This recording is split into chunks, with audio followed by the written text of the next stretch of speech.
আল্লাহ বলে এই দুনিয়ায় আমি রব্বুল আলামিন আমার বান্দাদের মধ্যে কর্ম আমি আল্লাহ নিজে বন্টন করে থাকি। এটা কোরআনের আয়াত। আল্লাহ বলছে আমি বন্টন করি, আমি বন্টন করি,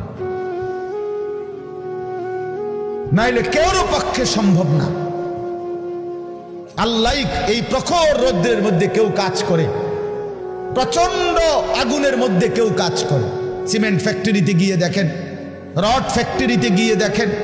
আমি একবার চুন ফ্যাক্টরিতে গেছি, চুন বানায় যে, ওইখানে দেখছি ছাতক সিলেট, এই যে মানুষে পানের লগে চুন খায় যে, এটি আল্লাহু আকবার, আমার কাছে মনে হচ্ছে এটা জাহান্নামের টুকরা। আগুন কাকে বলে? এত তীব্র প্রখর আগুন। ওইখানে মনে করেন ওই বিল্ডিংটা আমার এখান থেকে মানে গরমের হাট লাগতেছে, আমি পারতেছি না আগাইতে, অথচ ওইখানে দাঁড়াইয়া দেখছি কর্মচারীরা বড় বড় লোহার আংটার মতো এগুলো দিয়ে দিয়া পাথর এগুলো লাড়তেছে, আরামসে হেতে কথাও কয়, তিড়েও লাড়ে, মানে অথচ আগুনটা কি আগুন, জাহান্নামের আগুনের মতো, কিন্তু তার ধৈর্য কুলাইলো কেমন? আল্লাহ বলেন এটা আমি বন্টন করি, আমি এই দুনিয়ার কর্ম বন্টন করি, ফলে এই দুনিয়ার এই স্বাভাবিকতা ভারসাম্য টিকে আছে। আমরা আল্লাহর সাথে বেশি তুচ্ছ অবজ্ঞা করছি, আমরা জানি না আমাদের শেষ পরিণতি কি। আমা কাদারুল্লাহ হাক্কা কদরি, আল্লাহ বলছে বান্দা তোমরা আমাকে যথোপযুক্ত কদর করলা না। আসসামাওয়াতু মাতবিয়াতুম বিয়ামিনি, আল্লাহ বলে জানো বান্দা আমি সেই আল্লাহ যে চাইলে এক সেকেন্ডে এই 7 আসমান একটা পলকের মধ্যে মিনিটের ভিতরে গুটাইয়া আমি আমার কুদরতি হাতে নিয়ে আসতে পারি। তুমি কোন নেতার উপরে ভরসা করে অহংকারী করছো? কিসের উপর? তোমার এই বিল্ডিং না, তোমার এই টাইলস, তোমার এই 5 তারার ফাইলিং, তোমার এই ইঞ্জিনিয়ারের নিশ্চয়তা, আপনার এই সয়েল টেস্ট রিপোর্ট, এটার উপরে ভরসা করে আপনি অহংকার করছেন না? স্বামী বিদেশ, এ কারণে মা বোন বাজারে ঘুরছেন না? বাপ তোমাদের ছেলেরা, তোমাদের বাবা কিছু টাকা রোজগার করছে, এই কারণে জিন্দেগি এভাবে ফেলে দিলাম। এক ওয়াক্ত নামাজ পড়তে মন চায় না, তাহলে আল্লাহ লাগবে না বন্ধু? না, মালিক লাগবে না? সোজা কথা, অনুভূতি জাগা দরকার দোস্ত, বিবেক জাগা দরকার। বলেন সারা দিনে মোবাইল টিপে জিন্দেগির কি অর্জন হচ্ছে? জীবনটা আমাদেরকে কি পরিমাণ হায়াতের সময় আমাদের নিচ্ছে। আহা যুবক, যদি বুঝতেই হবে বাপ, অচিরেই বুঝবেন, অচিরেই বুঝবেন। এই প্রযুক্তি আগে ছিল না, আগামী দিনে থাকবে না। ফেসবুক থাকবে না, ইউটিউব থাকবে, যেহেতু আগে ছিল না, সামনেও থাকবে না। কত প্রযুক্তি তো নাই। ফিতাওয়ালা সেই ক্যাসেট এখন নাই। তখন কি ফিতাওয়ালা ক্যাসেটওয়ালারা ভবিষ্যৎবাণী করছিল যে এটা আর থাকবে না? পাতলা পাতলা যে সিডি, এগুলো তো এখন নাই। তখন কি ওই সিডিওয়ালারা ভবিষ্যৎবাণী করছিল যে এগুলো থাকবে না? এটাও থাকবে। ওয়াখলুকুকুম মা লা তা'লামুন, কুরআনুল কারীমে আছে আল্লাহ তাআলা বলেন ওয়াল খাইলা ওয়াল বিগালা ওয়াল হামিরা লিতারকাবুহা ওয়া জিনা, আমি আল্লাহ তাআলা গাধা, ঘোড়া, খচ্চর তোমাদের যানবাহনের জন্য দিয়েছি। মজার কথা হলো এরপরে আল্লাহ বলছে এরপরে আমি অচিরেই সামনে আরো অনেক কিছু বানাবো, সৃষ্টি করতে থাকবো যা তোমরা জানো না। মুফাসসিরিনে কেরাম বলে এই কথাটাই প্রমাণ করে কোরআনের যে পৃথিবীর কোনো আধুনিকতাই এখানে শেষ হবে না, এর চাইতে আবার আগে বাড়বে, আরো সামনে হবে। বুঝেন নাই কথাটা? আধুনিকতা এখানে শেষ, এখানে শেষ। বরঞ্চ ইসরাফিলের ফু পর্যন্ত উৎকর্ষ আধুনিকতা বাড়বে, আরো আসবে, আরো আসবে, আরো আসবে। আর কি হইতে পারে আপনি দেখবেন। আমার তো মনে আছে প্রথম যেদিন আমারে প্রথম 2-4 বার শুনাইছিল যে মোবাইলের মধ্যে ছবি দেখা যায় বিদেশ থেকে কথা কইলে, যিনি কথা কইতেছে, আমি হাসি দিয়ে উড়ে দূর বেটা বেউকুফ বেটা কি কস না কস, কিন্তু পরে দেখলাম এটা একটা ডায়লবার। এখন তো এটা কোলের বাচ্চাও বোঝে তার আব্বুর ছবি দেখা যাইতেছে বিদেশ থেকে, ঠিক কি না বলে? এটা কি কেউ ভাবছিল তখন? আল্লাহ তাআলা বলেন আমাদের জন্য সৃষ্টি করব, ও চিরেই করতে থাকবো। মুজারের সিগা যেটা ইস্তেমরার বুঝায়, ধারাবাহিকতা বুঝায়। মা লা তা'লামুন, যা তোমরা জানো না আমি তৈরি করব। ওয়াল্লাহু ইয়ালামু ওয়া আনতুম লা তা'লামুন, আল্লাহ বলে আমি জানি তোমরা জানো না। তোমরা জানো মানুষের কোনো আবিষ্কার, এটা মানুষের সত্তাগত আবিষ্কার নয়, বরং আল্লাহর ফয়সালা। এই জন্য আল্লাহ তাআলা যাকে দিয়ে যা করাবেন দুনিয়ায় তা আল্লাহই করাচ্ছেন। কসম খোদার, এটাই সত্য। এই বন্ধু বিশ্বাস করো, এটাই সত্য। এজন্য যে ট্রাক বানাইতে পারছে সে মোবাইল বানাইতে পারবে না। বলে তুমি এত বড় ট্রাকের মতো একটা এত বড় যন্ত্র মেশিন বানাইছো, একটা গাড়ি বানাইতে পারলে তো এই ছোট্ট মোবাইলটা তুমি বানাইতে পারতা না? সে পারবে না। আল্লাহ তাআলার কুদরত এটা। কোরআনে আল্লাহ বলছেন নাহনু কাসামনা বাইনাহুম মাঈশাতাহুম ফিল হায়াতিদ দুনিয়া। আল্লাহ বলে এই দুনিয়ায় আমি রব্বুল আলামিন আমার বান্দাদের মধ্যে কর্ম আমি আল্লাহ নিজে বন্টন করে থাকি। এটা কোরআনের আয়াত। আল্লাহ বলছে আমি বন্টন করি, আমি বন্টন করি, নাইলে কেউর পক্ষে সম্ভব না। আল্লাহ এই প্রখর রোদ্রের মধ্যে কেউ কাজ করে, প্রচন্ড আগুনের মধ্যে কেউ কাজ করে। সিমেন্ট ফ্যাক্টরিতে গিয়ে দেখেন, রড ফ্যাক্টরিতে গিয়ে দেখেন। আমি একবার চুন ফ্যাক্টরিতে গেছি, চুন বানায় যে, ওইখানে দেখছি ছাতক সিলেট, এই যে মানুষে পানের লগে চুন খায় যে, এটি আল্লাহু আকবার, আমার কাছে মনে হচ্ছিল এটা জাহান্নামের টুকরা। আগুন কাকে বলে? এত তীব্র প্রখর আগুন। ওইখানে মনে করেন ওই বিল্ডিংটা আমার এখান থেকে মানে গরমের হাট লাগতেছে, আমি পারতেছি না আগাইতে, অথচ ওইখানে দাঁড়াইয়া দেখছি কর্মচারীরা বড় বড় লোহার আংটার মতো এগুলো দিয়ে দিয়া পাথর এগুলো লাড়তেছে আরামসে, হেতে কথাও কয়, তিড়েও লাড়ে, মানে অথচ আগুনটা কি আগুন, জাহান্নামের আগুনের মতো। কিন্তু তার ধৈর্য কুলাইলো কেমন? আল্লাহ বলেন এটা আমি বন্টন করি, আমি এই দুনিয়ার কর্ম বন্টন করি, ফলে এই দুনিয়ার এই স্বাভাবিকতা ভারসাম্য টিকে আছে। ওয়াজআলুকুম খুলাফা আল আরদ। বন্ধু আল্লাহ বলছেন আমি আল্লাহ আমার জমিনের মধ্যে তোমাদেরকে আমার প্রতিনিধি হিসাবে বসবাসের ব্যবস্থা করছি, এটা আমি করছি। আপনি শুধু একটা বার বলেন, একটা লোক এখানে এই যারা মনোযোগ দিয়ে শুনতেছেন, আপনি বলেন একজন চেয়ারম্যানকে বলুক, এই চেয়ারম্যান সাহেবরে এনে বসাইয়া, মনে করেন একটা ইউনিয়ন যে আপনার এখানে মোট 4000 ভোটারের ভোটে আপনি নির্বাচিত হয়েছেন, ধরে নিলাম এই 4000 ভোটারের মধ্যে এই ইউনিয়নে মানুষের প্রয়োজনীয় যে কাজগুলো এগুলো আপনি বন্টন করে দিবেন। আপনি যেহেতু জনপ্রতিনিধি, আপনি ভাগ করে দিবেন, রিক্সা চালাইব কয়জন, অটো চালাবে কয়জন, জুতা সেলাই করব কয়জন, চুল কাটবে কয়জন, তরি তরকারি করবে কয়জন, টয়লেট বাথরুম সাফ করবে কেডা কেডা, এটি আপনি লিখে দিবেন। চেয়ারম্যানের বাপ না, চেয়ারম্যানের 14 গোষ্ঠী পারবে এটা মিলাইতে? কথা বলেন না, পারবে এগুলো বন্টন করে দিতে? যারে প্রথম বলবো যে তুমি রিক্সাটা চালাইবা, তে কব কি আমি কি ভোট অর্ধেক নিয়ে দিছি, আপনি প্রথম রিক্সাটাই আমারে দিলেন, আপনি কি কমপক্ষে প্রাইভেট কারটাও দেখলেন না? বলবে কি না বলেন না? সম্ভব? এটা সম্ভব। সুবহানাল্লাহ। নাহনু কাসামনা বাইনাহুম মাঈশাতাহুম ফিল হায়াতিদ দুনিয়া। রব্বুল আলামিন বলেন দুনিয়ার হায়াতে আমার প্রতিটা বান্দার কর্মের বন্টন আমি করে থাকি।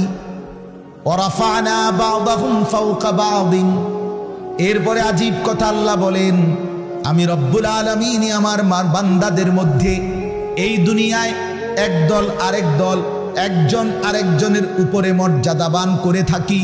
ফলে লিয়াত্তাখিযা বা'দুহুম বা'দান সুখরিয়া, ফলে আমার বান্দারা একে অপর থেকে নিজেদের প্রয়োজনীয় কাজগুলো আদায় করতে পারে। সুবহানাল্লাহ। আল্লাহ বলেন, আমি মাথায় ঢুকাইছি, তুই রিক্সা চালা, এই প্যাসেঞ্জার তোর সিটের উপরে বসে, সে বসে থাকবে, তুই চালাবি। আল্লাহ বলেন, এটা এই যে একজন দুইজনই মানুষ, এটাও মানুষ ওইটাও মানুষ। এই লোকটা প্রতিটা প্যাডেল মানে রিক্সা ঘুরাচ্ছে, তার ঘাম বাইয়া পড়তেছে, আত্মে বেটা জমিদারের মতো সে এটার মধ্যে ফোমের এটার মধ্যে সিটটার মধ্যে বইয়া মোবাইলে কথা কয়, ঠ্যাং দুইটা আলগি দিয়া, কিরে বেটা কি তারে। তা সে যদি বলতো বেটা প্রয়োজনে ভিক্ষা করে খামু বেটা, তো তোরে এভাবে টাইনতে নাম বেটা দুজন একটা যাবো বেটা। কথার কথা, কে তারে বুঝাবে? কিন্তু আল্লাহ তাআলা বলেন, আমি আমার এই বান্দাদের মধ্যে বুঝাইছি, একজন ড্রাইভার, একজন প্যাসেঞ্জার, একজন বিক্রেতা, একজন ক্রেতা, একজন সারাটা দিন মেহনত। আহা বন্ধু, আমি তো অনেকবার, আমি ঢাকা যখন পড়ালেখা করছি কত সময় তাকায় দেখছি, এই যে গার্মেন্টস মিল ফ্যাক্টরির শ্রমিকরা, ছেলে মেয়েগুলো কি পরিমাণ মানবেতর জিন্দেগি। তারা এই 8 ঘন্টা 10 ঘন্টা ওভার টাইম করে ডিউটি শেষ করে ছোট্ট ছোট্ট খুপড়ির মতো কোন রকম জিন্দেগির জীবনটা তারা কষ্ট করে চালায়। অল্প কয়টা টাকা বেতন পায়, বেতনটার জন্য কত সময় কত আন্দোলন করতে হয় তাদেরকে। এই সামান্য কয়টা টাকা দিয়ে তারা জীবনটা নির্বাহ করে বছরের পর বছর, অথচ তাদের সেই কষ্টের মেহনতের পরিশ্রমের পণ্যটা বিক্রি করে মালিক ও পক্ষ কোটি কোটি টাকার রাজপ্রাসাদে আলিশান বিত্ত বৈভবের মধ্যে উল্লাস করছে। আল্লাহ বলেন, বান্দা এই যে ব্যবধান, এটা আমি করছি, এটা আমার ফয়সালা, আমার ইচ্ছা। আমি যাকে মন চাই ধনী বানাই, আমি যাকে মন চাই গরিব বানাই, আমি যাকে মন চাই সম্পদের প্রাচুর্য বাড়িয়ে দেই, আমি যাকে মন চাই সম্পদ কমিয়ে দেই। আমার বান্দা, এটা তোমার দুনিয়াবি কোনো শিক্ষা, দুনিয়াবি কোনো যোগ্যতা, শারীরিক কোনো দক্ষতা, তোমার মেধার কোনো বিচক্ষণতা নয়, কসম আল্লাহর নয়। যুবক, প্রতারিত হইও না বন্ধু, প্রতারিত হইও না। তোমার মতো সুখী সচ্ছল ছিল, বাবার সম্পদ ছিল, চাকরি ছিল, বাবা বিদেশ ছিল, এরকম হাজারো সন্তান আজকে উদ্বাস্তু শরণার্থী শিবিরে, শরণার্থীর মতো মানবেতর জীবন ফিলিস্তিনে, রোহিঙ্গাতে, সিরিয়াতে, ইরাকে মুসলমানের লক্ষ কোটি সন্তান রোহিঙ্গার আরে শরণার্থী উদ্বাস্তু হিসাবে মানবেতর জীবন যাপন করছে।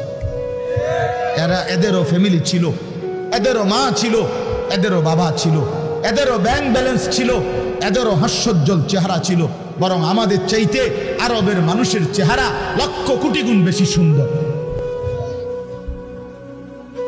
বন্ধু আমার, কি রঙে, আমার কথা শেষ, আমি বেশি আর বাড়াবো না। কি পাইয়া আজকে আমাদের সন্তানদের হালাত আমি বুঝি না।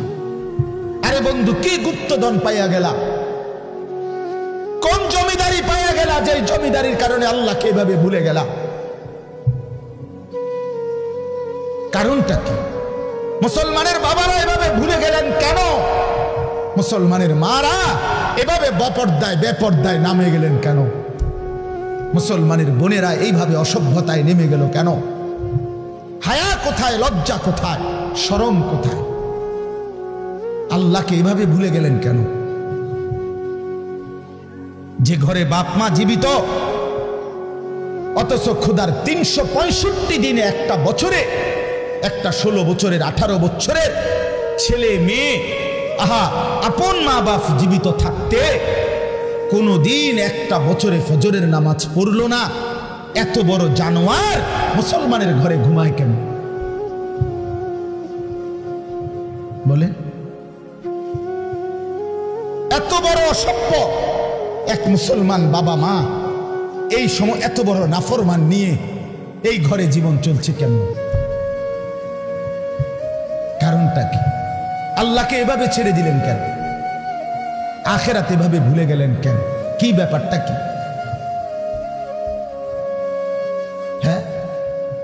এই পৃথিবীর চারদিকে চতুর্দিকে যদি মুসলমান মজলুম হয়, নির্যাতিত হয়, তা আমরা কি মাটির মধ্যে না, নাকি আমরা চাঁদের দেশে? আমরা মাটিতে থাকি না উপরে থাকি? তো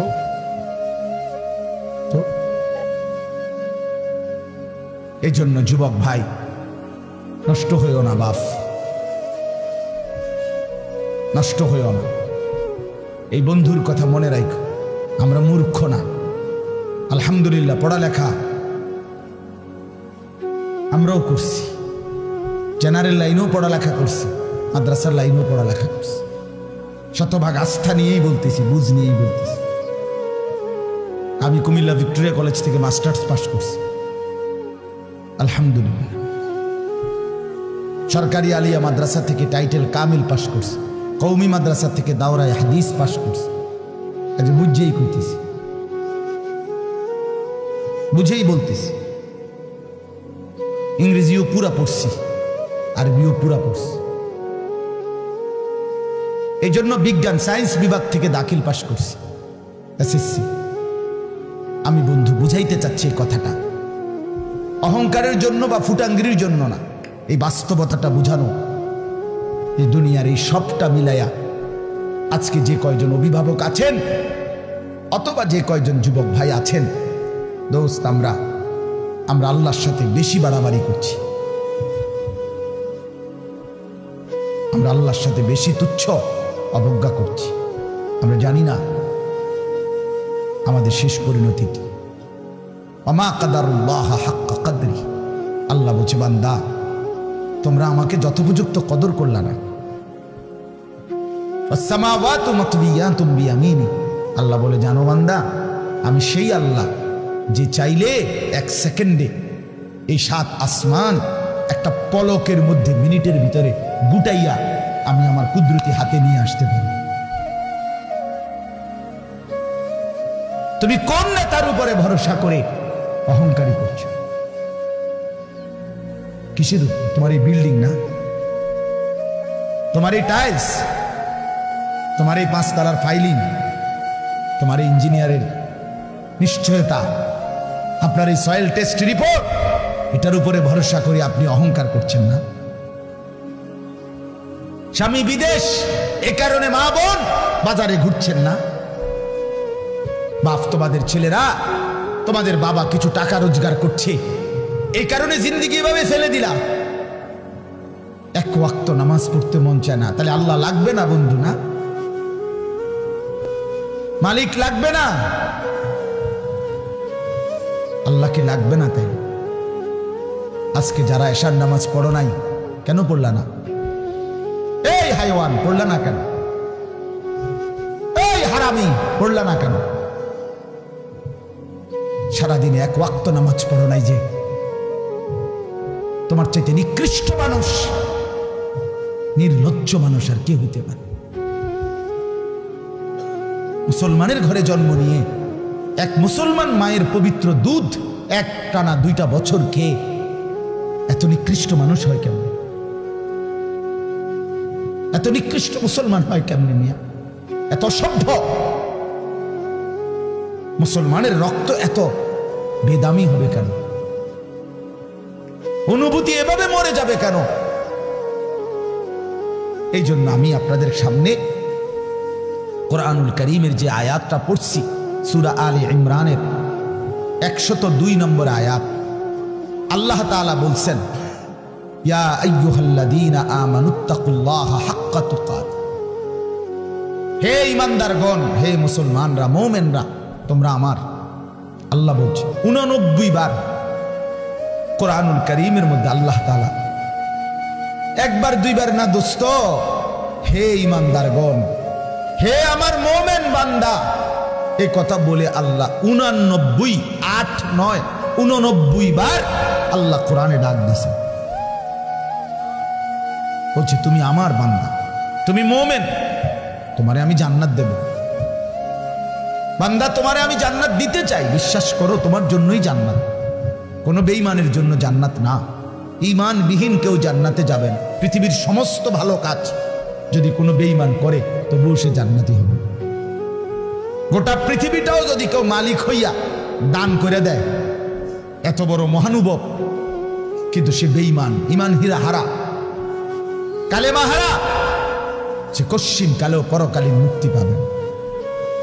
ইমান এইসা সম্পদ, ইমান এতনা দামি জিনিস, এতটা দামি সম্পদ। ইমান বিহীন গোটা পৃথিবীর কিছুরই কোনো মূল্য নেই।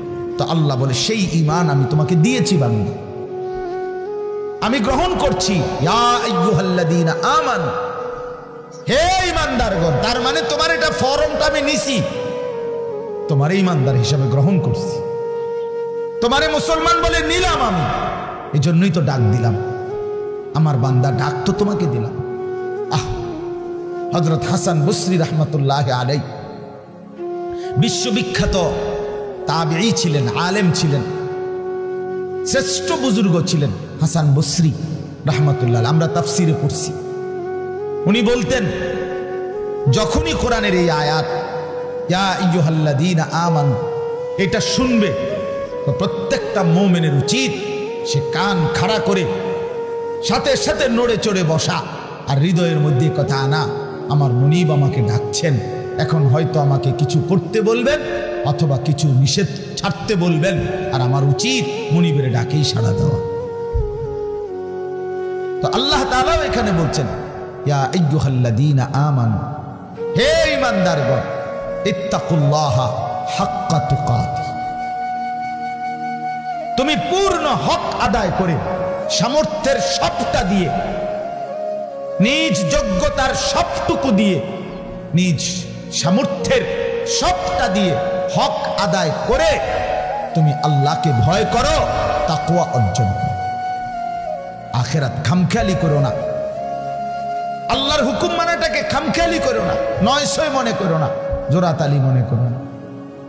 হাক্কা তুকাতি, একেবারে হক আদায় করে আল্লাহকে ভয় করো।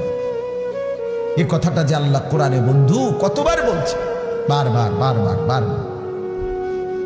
ইয়া আইয়ুহাল্লাযীনা আমানুত্তাকুল্লাহা ওয়া কুলু কাওলান সাদীদা, এই যে আল্লাহ বলছে ইয়া আইয়ুহাল্লাযীনা আমানুত্তাকুল্লাহা ওয়া কুনু মা'আস সাদিকিন, এই যে আল্লাহ বলছে ইয়া আইয়ুহাল্লাযীনা আমানুত্তাকুল্লাহা ওয়াল তানজুর নাফসুম মা কদ্দামাত লিগাদ ওয়াত্তাকুল্লাহ, এই যে আল্লাহ বলছে ইয়া আইয়ুহান নাসুত্তাকু রাব্বাকুম আল্লাযী খালাকাকুম মিন নাফসিন ওয়াহিদা, এই যে আল্লাহ বলছে ইয়া আইয়ুহান নাসুত্তাকু রাব্বাকুম ইন্না জালজালাতাস সাআতি শাইউন আযীম, এই যে আল্লাহ বলছেন বারবার বারবার বারবার। আল্লাহ বলছে হে ঈমানদার মুমিন বান্দা আমার, তুমি অন্যদের মতো না, তুমি হিন্দু না, তুমি বৌদ্ধ না, তুমি ইহুদি না, তুমি খ্রিস্টান না, তুমি নাস্তিক না, তুমি মুরতাদ না, তুমি বেঈমান না, তুমি আমার মুমিন বান্দা, তুমি আমার ঈমানদার বান্দা। তুমি আর 10 জনের মতো না। ভাত আমি সবাইকে খাওয়াবো, সেজদার তৌফিক আমি সবাইকে দেব না। বউ বাচ্চা, স্ত্রী সন্তান, সংসার, বাড়ি গাড়ি, ক্ষমতা, এটা তো আমি আল্লাহ বেঈমানকেও দিচ্ছি, বেশি দিচ্ছি। কিন্তু আল্লাহ বলেন মুমিন তোমাকে আমি জান্নাত দেব, জান্নাত, জান্নাত দেব, জান্নাত দেব। ঈমানদার জান্নাত এক পলক দেখবে। হাদিসের মধ্যে আছে আল্লাহর নবী সাল্লাল্লাহু আলাইহি ওয়াসাল্লাম বলেন পুরাটা হায়াত যেই বান্দা, যেই মুমিন দুঃখ কষ্ট আর যন্ত্রণায় কাটাইছে, কোনোদিন 1 সেকেন্ডের জন্য সুখ পায় নাই, কিন্তু 1 মুহূর্তের জন্য আল্লাহর নাফরমানি করে নাই, খোদার কসম আল্লাহর নবী বলেন বন্ধু হাসরের ময়দানে আল্লাহ তার সেই অনুগত বান্দাকে, হুকুম মাননেওয়ালা মুমিন যে কোনোদিন সুখ পায় নাই, দুনিয়ায় আনন্দ পায় নাই, দুঃখ আর যন্ত্রণা। আমার একজন নিকটাত্মীয় আছে আমার এই হায়াতে, আমার ঘনিষ্ঠ আপনজন, আমার এই হায়াতে, আমার এই 20-25 বছরের ভিতরে আমি কোনোদিন তার সুখের কথা খুব কমই শুনছি। যখনই শুনছি উনি বিপদেই আছে, কোনো না বড় সড়ো মুসিবতে, একটার পর একটা তার বিপদ লেগেই আছে। বিপদ যেন তারে ছাড়ে না, মুসিবত যেন তার।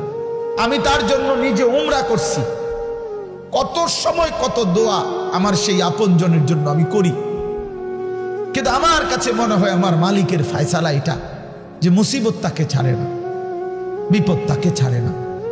আল্লাহর নবী সাল্লাল্লাহু আলাইহি ওয়াসাল্লাম বলেন, এই প্রচন্ড মুসিবতের ভিতরেও আমার হুকুমটা মেনে যে আখিরাতে গেল, আল্লাহ তাআলা ফেরেশতাকে বলবে আমার এই বান্দাকে জান্নাতের চারদিকটা একবার ঘুরাইয়া জান্নাতের দরজা বরাবর একটু দাঁড় করাইয়া আবার নিয়ে আসো। কসম আল্লাহর, এটা হাদিস।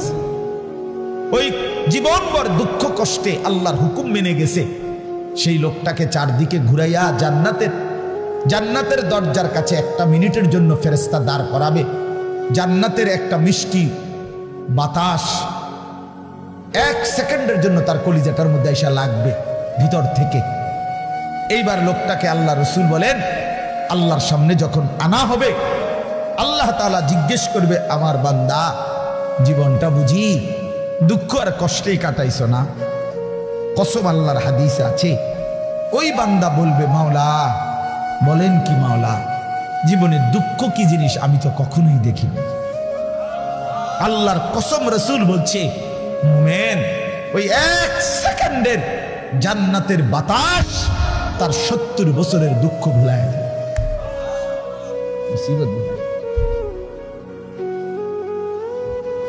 এজন্য বন্ধু চালাক মনে করেন না, সিটার বাটপার যারা, হ্যাঁ আমনে চালাক, আমরা বেকুব, জি না, আমরা ভাত খাইয়া বড় হয়েছি। আমি বন ফানি চা দিয়া ভিজাইয়া বড় খাইয়া বড় হয়েছি না। যুবক তোমরা যারা নামাজ পড়ো না আর সারাদিন নারীর ছবি আর নর্তকীর নাচ গান আর এই ফালতু জিন্দিগি, সমবয়সীদের সাথে আড্ডার মাস্তানি আর এই সদর বদর, তুমি চালাক বেটা। হ্যাঁ আমি বেওকুফ। কেন বেওকুফ হবো আমি? তুমি যা খাইয়া বড় হইছ, আমি তো তা খাইয়াই বড় হইছি। এই মাটি আলো বাতাসে যদি তুমি বড় হও, তো আমি কি মাটির তলে বড় হইছি? বুঝবো না কেন? বুঝি না কেন? কি বেশি বুঝ জ্বালাইছো তুমি? আপনারা যারা সুদ খান, ঘুষ খান, হারাম খান, আপনাদের যাদের অবৈধ উপার্জন, আপনাদের যাদের স্ত্রী বেপর্দা, আপনাদের যাদের মেয়ে বেপর্দা, আপনাদের যাদের ঘরে রঙিন টেলিভিশনে নাচ গান নর্তকীর ছবি সারা বছরের পর বছর চলে, আপনারা মোটেই চালাক না, আপনারা বেওকুফ। আপনাদের ফ্যামিলিও বেওকুফ। আহম্মক মিয়া, আপনি ধরা খাইছেন মিয়া, আপনি হেরে গেছেন মিয়া, হেরে গেছেন, জীবনের কাছে হেরে গেছেন, আখিরাতের সামনে হেরে গেছেন, কবরের সামনে হেরে গেছেন। আপনি সামান্য দুনিয়ার লেগা, অথচ এই দুনিয়া নেককাররাও ভোগ করে কিনা বলেন না কেন? নামাজ পড়লে ভাঙ্গাস মাছের যে স্বাদ, বেনামাজিরও এই স্বাদ। বেনামাজি যেটারে টাইলস কয়, নামাজি এটারে টাইলস কয়, এতে কোনো মাটি কয় না। তাহলে আপনি আহামরি কি দুনিয়া ভোগ করলেন বলেন? কি জন্য আখিরাত ছেড়ে দিলেন? আল্লাহ আমাদেরকে বুঝার তৌফিক দান করেন। অতএব বাপ, আমার কথা একটু শক্ত, পরে মনে মনে কইবেন যে এরকম দুই একজন থাকে, হুজুরদের মধ্যে কিছু থাকে, কি করবে? কিছু শক্ত হুজুর থাকতেই পারে না, বেজাল্লা হুজুর ধরেন না। আমি এই কিছু নাকি আমি দিল জাগাইতে চাই, খোদার কসম দুশ্মনী নিয়ে বলি না। কি ভাই, কারোর সাথে কোনো দুশ্মনী ছিল কি? কোনো ঝগড়ার কারণে বলা হইতেছে এটা কি মারামারি? কি জামা বইটা লাইছিল আজ যে সুরিয়ালাম তোরে বেলা ফাইছি, বাতিজার ফুট তোরে আজকে ফাইছি, মাইকো ফাইছি সুবিধা মতো, আজকে কই না। ব্যাপারটা তো এটা না দোস্ত, আমার বাপ, আমার পর্দার আড়ালের মা বোন, আপনাকে জাগাইতে চাই। মা, কেন বেপর্দার জিন্দিগি? যে নারী তার ইজ্জতের কদর বোঝে না, যে নারী তার পর্দার কদর বোঝে না, যে নারী তার সতীত্বের সম্ভ্রমের কদর বোঝে না, খোদার কসম সে নারী না, সে কোনো মহিলা না, সে ভিন্ন কোনো পদার্থ হইতে পারে। রাসূলুল্লাহ সাল্লাল্লাহু আলাইহি ওয়াসাল্লাম আমরা এটাই পড়ছি। নবী বলছেন নারী বলে তাকে আড়ালে থাকে যে, নিজেকে পর্দায় রাখে যে, নিজেকে আড়ালে রাখে যে, তাকেই বলে নারী। এজন্য যে বেপর্দা, বেহায়া, নির্লজ্জা, বেশরম, এটা কোনো নারী না, অন্য কোনো পদার্থ, অন্য কিছু। বলে তো কিতা, তো কিতা এটা হেবুডি ডাক্তার দেখ, ডাক্তারই তো একটা রিপোর্ট দিব, এটা পরীক্ষা নিরীক্ষা করে চাইব কিতাই রে, আমি কিনলে কইতাম। রাসূল বলছে নারী বলে তাকে পর্দায় থাকে যে। আল্লাহ আমাদেরকে বুঝার তৌফিক দান করে। অতএব এটাই কথা আমার, রমজান সামনে, আমাদের জীবনের সুযোগ নিজেকে বদলানো, নিজেকে পরিবর্তন করার, জীবনটা গঠন করার। এজন্য আমি এই আয়াত পড়ছি। আল্লাহ বলছে বান্দা সাধ্যের সবটুকু দিয়ে সর্বোচ্চ হক আদায় করে আমাকেই ভয় করো। আর আল্লাহকে ভয় করার অর্থ দুইটা, সমস্ত গুনাহ ছেড়ে দেওয়া, আল্লাহর সমস্ত হুকুম পালন করা। আল্লাহ আমাদেরকে তৌফিক দান করে। ওয়ালা তামুতুন্না ইল্লা ওয়া আনতুম মুসলিমুন। এবং আল্লাহ তাআলা সাথে সাথে বললেন বান্দা দুনিয়া, কথাটা খেয়াল করেন, এই শেষ কথাটা আল্লাহ বলছে বান্দা, আমি আবারও বলছি বান্দা দেখো দুনিয়া কিন্তু পার হইবা, দুনিয়া অনুগত, অবাধ্য, ইমানদার, নাফরমান, আদেশ পালনকারী, অমান্যকারী, দুনিয়া কিন্তু প্রত্যেককেই আমি ভোগ করতে দেই সুখ, স্বাচ্ছন্দ্য, আনন্দ, ফুর্তি, স্বস্তি, উল্লাস। হ্যাঁ, এই দুনিয়া উপভোগ, এটা কিন্তু আমি নাফরমানকেও দেই বান্দা, এটা আমার নিজাম, আমি দেব। কিন্তু বান্দা ওই কবর থেকে নিয়ে আখিরাত, পরকালে, সেখানে যদি সুখ মিলতে হয়, স্বস্তি মিলতে হয়, স্বাচ্ছন্দ্য মিলতে হয়, তৃপ্তি মিলতে হয়, উল্লাস পেতে হয়, আল্লাহ বলছে বান্দা বিশ্বাস করো, আমি তোমার অনুরোধ করছি বান্দা, পূর্ণ মুসলমান না হয়ে, আমার অনুগত না হয়ে, আমার গোলামি না করে কবরে আইসো না, মৃত্যুবরণ কইরো না। এই সুখ ওইখানে মিলবে না, এই সুখ ওইখানে কি হবে না। এখানে আমি অনুগত, অবাধ্য, উভয়কেই দুনিয়া ভোগ করতে দেই, কিন্তু কবরে দেব না, আখিরাতে দেব না, হাসরের মাঠে দেব না। সেখানে শুধুই উইদ্দাত লিল মুত্তাকিন, জান্নাত বানানোই হয়েছে মুত্তাকিদের জন্য, আখিরাতের সুখ বানানোই হয়েছে আদাত্তু লিইবাদিয়াস সালিহিন, আল্লাহ বলছে আমার নেক বান্দাদের জন্য। অতএব আমার বক্তব্য এটাই, রমজানকে কদর করেন, রমজানটাকে সামনে নিয়ে প্রত্যেকটা নারী, পুরুষ, ছেলেরা, নওজোয়ানরা, বাবারা গুনাহমুক্ত একটা জীবন গড়ার সিদ্ধান্ত নেন। চুরি, ডাকাতি, জিনা, ব্যভিচার, সুদ, ঘুষ, মদ, জুয়া, বেহায়া, বেপর্দার জিন্দিগি থামায় দাও। যুবক থেমে যাও, বাপ থামো, ভাইয়া অনুরোধ করছি, এক ভাই বললাম থেমে যাও, অসভ্যতার এই জিন্দিগি ছাড়ো, বেনামাজির এই জিন্দিগি ছাড়ো, সারাদিন নারী নিয়ে আর মোবাইল নিয়ে পড়ে থাকা এই জিন্দিগি ছাড়ো। মা বোনরা, আপনারা যারা খোদার 11টা মাস বাজারে বাজারে ঘুরছেন, মার্কেটে গেছেন, কতবার গেছেন, ও মা বোন, আল্লাহর দোহাই, এক ভাই বললাম কমপক্ষে রমজানটাকে কদর করেন, একটা মাসকে সম্মান করেন, আল্লাহর দিকে চাইয়া। রমজানটাকে বাজারে মার্কেটে এই জুতা, শাড়ি, গহনা, এই ফালতু জিনিসের জন্য খোদার এত বড় রমজানকে কোরবান করে দিয়েন, নষ্ট করে দিয়েন, বরবাদ করে দিয়েন না মা বোন। এটা অনেক বড় সীমা লঙ্ঘন, অনেক বড় সীমা লঙ্ঘন। আল্লাহ তাআলা বলছেন বান্দা আমি এত বেশি সুযোগ দিছিলাম রমজানে, রহমত, মাগফিরাত, নাজাতে, কোনো মূল্যায়ন করলা না। এই জন্য রমজানের লাস্টে জিব্রাইল পাঠাইয়া নবীজিকে আল্লাহ জানায় দিছে, জিব্রাইল গাও বলে আসো আমার বন্ধুকে, যে বন্ধু আপনার যেই উম্মত এত বড় রমজান পেয়েও কদর করে নাই, গুনাহ মাফ করায় নাই, তার উপরে আমি আল্লাহর লানত। জিব্রাইল আয়েশা বলছে নবী আমি জিব্রাইলেরও লানত, নবীজি বলছে আমিন, জিব্রাইল আমি মুহাম্মদেরও লানত। তোর উরফে আল্লাহরও গজব, তোর উরফে ফেরেশতাদেরও লানত, তোর উপরে রাসূলুল্লাহরও লানত, অভিশাপ, অভিশাপ। এজন্য ইয়া বাগিয়াল খাইরে আকবিল, ইয়া বাগিয়াশ শাররে আকসি, এই শেষ কথা।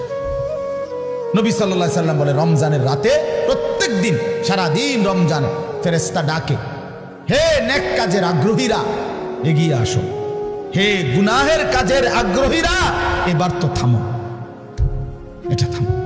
এটা রমজান, এটা রমজান যুবক, এটা রমজান। মোবাইলটা আর খুললো না, নারীর ছবি আর দেখো না, বেনামাজি জিন্দিগি আর রাখো না। আমরা প্রত্যেকে নিয়ত করি ইনশাআল্লাহ, আল্লাহ বলেন ইনশাআল্লাহ, আল্লাহ তাআলা তৌফিক দান করেন। আমার বাপ, আর 5টা মিনিট আমার একটু কথা আপনাদের কাছে আমার মেহেরবানি করে অনুরোধ। আমি ব্যক্তিগতভাবে খুব লম্বা সময় বলতে পারবো না, কিন্তু আপনাদের কাছে আমার অনুরোধ, এই দেবিদ্দার দারুল উলুম মাদ্রাসা অনেক প্রাচীন, হযরত মাওলানা আবু তাহের সাহেব, উনি আমাদের অনেক মুরব্বী, অনেক মুরব্বী। মূলত ওনার সম্মান জানাইতে গিয়েই আলহামদুলিল্লাহ আমি চেষ্টা করি এই মাহফিলটাতে আসতে। ওনার ছেলে বশির, সে আমারে অনেক মহব্বত করে, অনেক মহব্বত। এই জন্য সব মিলায়া আন্তরিকতার কারণেই চেষ্টা করছি আসতে।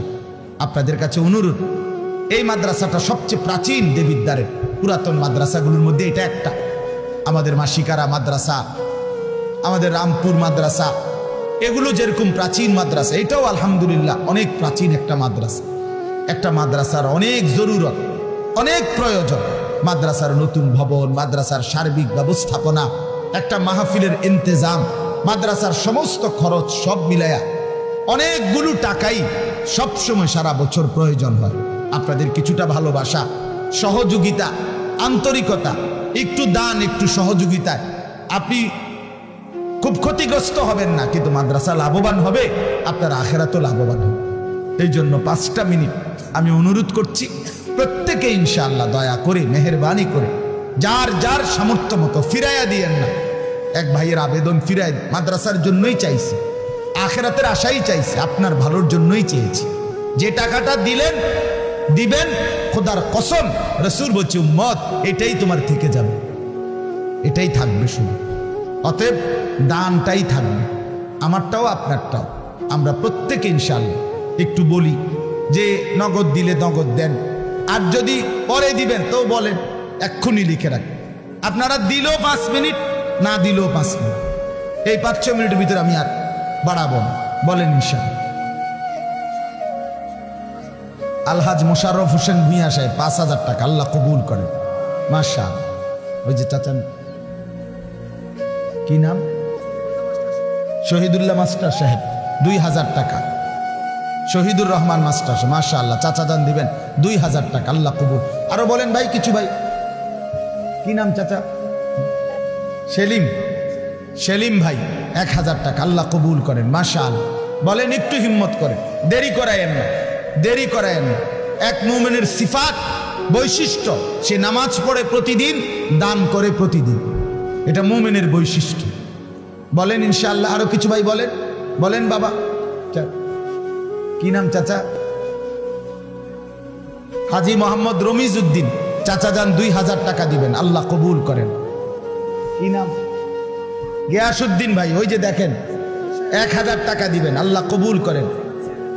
জনাব শহীদুল্লাহ সাহেব কত? 1000 টাকা, আল্লাহ কবুল করেন। এদিকে একজন 1000 টাকা দিচ্ছেন, আল্লাহ কবুল করেন, মাশাআল্লাহ, আলহামদুলিল্লাহ। আরো একজন 500 টাকা দিচ্ছেন, কামাল সাহেব 1000 টাকা, আল্লাহ কবুল করেন, মাশাআল্লাহ। যারা টাকা আনতে যাইতেছেন, টাকা নিয়ে তাড়াতাড়ি আসেন, মাশাআল্লাহ। মনির ভাই ভাই লেখেন, মনির ভাই 5000 টাকা, আল্লাহ কবুল করেন, মাশাআল্লাহ, মাশাআল্লাহ। হাবিবুর রহমান চাচা দান দিচ্ছেন 500 টাকা, আল্লাহ কবুল করেন। আর কেউ দেন? নওজোয়ান ভাই তোমরাও দাও, ভাই 100 টাকাই দাও, 200 টাকাই দাও, 1000 টাকাই দাও, 500 টাকাই দাও, নিজের ভালোর জন্য দাও। দান করলে ইবাদতের তৌফিক হয়, দান করলে নিজের ভিতরে আমলের জজবা আসে, আখিরাতের প্রেরণা আসে, আল্লাহ তৌফিক দান করেন। শিপন ভাই 1000 টাকা, আল্লাহ কবুল করেন, মাশাআল্লাহ। আর কেউ বলেন ইনশাআল্লাহ, একটু জলদি বলেন। রবিউল ভাই 1000 টাকা, আল্লাহ কবুল করেন। হ্যাঁ, নাইম ভাই 2000 টাকা দিবেন, আল্লাহ কবুল করেন, মাশাআল্লাহ। আরো একজন দিছেন 500 টাকা, মাশাআল্লাহ, আল্লাহ আপনি বরকত দান করে। এই তো হইছে, অনেক দিছেন আপনারা, বলেন ইনশাআল্লাহ। আরেকটু বলেন, আরেকটু বলেন, বলেন ইনশাআল্লাহ। আও বাবা আও, মাশাআল্লাহ। ছোট বাচ্চার হাতে দিয়ে দান করানো এটা একটা মুবারক আমল, এটা মনে রাখেন। তো কি নাম বাবা? সাব্বির, তোমার নাম? বাবার নাম, মাশাআল্লাহ। আরো একজন দিছেন 1000 টাকা। আর সাব্বির কত দিছ? ও তোমার আব্বার পক্ষ থেকে 500 টাকা, এখানে 100 টাকা। আল্লাহ, কেন বাচ্চারা আপনার অন্যকে দিতে চায় কম, সে নিজেরটা কায়রা নিতে চায়। এই জন্য বাচ্চার হাতে যদি কেউ দান করায়, আস্তে আস্তে বাচ্চার হাত প্রশস্ত হয়, দানের হাত বাড়ে। বলেন ইনশাআল্লাহ। আর কেউ? আর কেউ?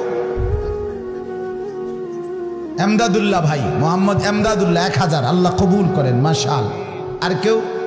বলেন, বলেন ইনশাআল্লাহ, জলদি বলেন, বলেন। মাশাআল্লাহ, 500 টাকা দিচ্ছেন, আল্লাহ কবুল করেন, আলহামদুলিল্লাহ। আরো দেন, আরো দেন, মাশাআল্লাহ।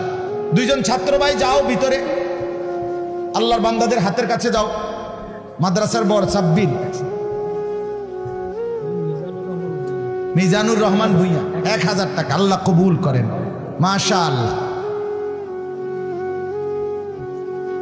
মেহেরবানি করে আমার প্রিয় ভাই হযরত মাওলানা আওলাদ হুসাইন আপনাদের সামনে বয়ান করবে, অনেক চমৎকার বয়ান করবে, লম্বা বয়ান হবে ইনশাআল্লাহ।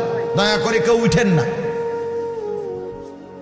নজরুল ভাই 500 টাকা, আল্লাহ কবুল করেন, মাশাআল্লাহ। আল্লাহ তাআলা ভরপুর বরকত দান করেন, মাশাআল্লাহ। নাম বলেন, 500 টাকা, আলহামদুলিল্লাহ। আল্লাহ সবাই। চাচা জি, চাচা কি নাম? জনাব তাহের পুলিশ, চাচা যান দিবেন কত? 2000 টাকা, আল্লাহ কবুল করেন, মাশাআল্লাহ।